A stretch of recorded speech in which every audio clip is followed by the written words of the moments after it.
मौसी बड़ी मुसीबत। निशा के ससुराल में वो, उसकी सास और प्रेम सब खुशी खुशी मिलकर रहते हैं। अरे बहू, क्या कर रही है? जरा मेरे पास तो आ। हाँ मम्मी, कोई काम है? अरे नहीं, पर तू जरूर पूरा समय काम करती रहती है। आज हम दोनों सास बहू बैठकर गप्पे मारते हैं। मम्मी, गप्पे तो मार लूं, पर उनसे पेट नहीं भरेगा ना। उसके लिए तो खाना चाहिए होगा, जो अभी बनाना बाकी है। तभी प्रेम भी ऑफिस से घर वापस आ जाता है। अरे फिर क्या हुआ? एक दिन रेस्टोरेंट से मंगा लेते हैं। ऐसे कैसे मंगा लेंगे? मैंने सारी तैयारी कर ली है, बस सब्जी छोंकना बाकी है। ऐसा कहकर निशा रसोई में चली जाती है। अरे पिछले जन्म में मैंने जरूर कोई बहुत अच्छा काम किया होगा, तभी इस जन्म में इतना अच्छा बेटा और उससे भी अच्छी बहू मिली है। नहीं तो आजकल की बहुएं सास को घर से बाहर निकाल खड़ा कर देती है। अच्छा, तो तुम्हें बाहर निकलना है माँ? तो क्यों नहीं सबके साथ कहीं छुट्टियां मनाने चले? इस पर रसोई में खड़ी सारी बातें सुनती निशा बाहर निकल आती है। कल ही चले क्या? पूरा परिवार घूमने का प्लान बना डिनर करके सो जाता है और अगली सुबह जल्दी उठकर ट्रिप की तैयारियां कर जैसे ही घर से बाहर निकलने वाले होते हैं कि तभी सास की बहन मंजू मौसी एक बड़ा बैग साथ लिए घर में आ जाती है, जिन्हें वहां देख सब हैरान रह जाते हैं। अरे मंजू, तुम अचानक यहाँ कैसे? लो, आपके घर बहू आ गई, तो क्या मैं अपनी दीदी के घर नहीं आ सकती? अरे अब तो कुछ दिन रुक कर ही जाऊंगी। मौसी की ये बात सुन सास, प्रेम और निशा निराशा से एक दूसरे को देखने लगते हैं, लेकिन फिर भी मौसी का सम्मान करते हुए निशा आगे बढ़कर उनका बैग ले लेती है। अरे क्यों नहीं मौसी जी, ये भी आपका ही घर है, जब तक मन हो तब तक रहिए। अरे वो तो मैं रहूंगी ही, पहले तुम जाओ और मेरे लिए चाय लेकर आओ। हाँ, बहुत थक गई हूँ। मौसी की बात पर निशा रसोई में और प्रेम सारा सामान ले घर में वापस चला जाता है। वहीं दोनों बहनें बातें करने लगती है। अरे दीदी, तुमने ना अपनी बहू को कुछ ज्यादा ही छूट दे रखी है। देख मंजू, मेरी बहू जिस लायक है उसे वही मिला है। तुम अपना बताओ, घर में सब कैसे हैं? इस तरह दिन बीतते जाते हैं।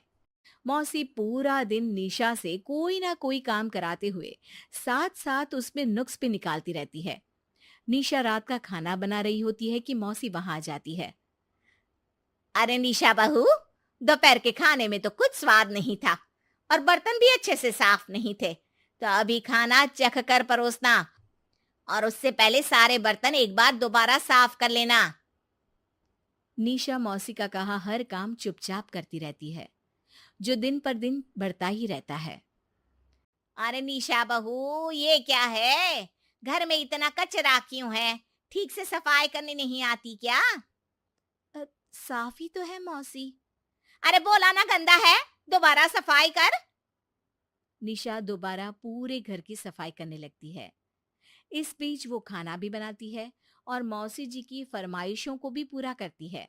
इसी तरह कुछ समय बीत जाता है। एक दिन निशा की तबीयत खराब हो जाती है, जिसे देख सास और प्रेम उसके पास आते हैं। ये सब मौसी जी की वजह से हुआ है।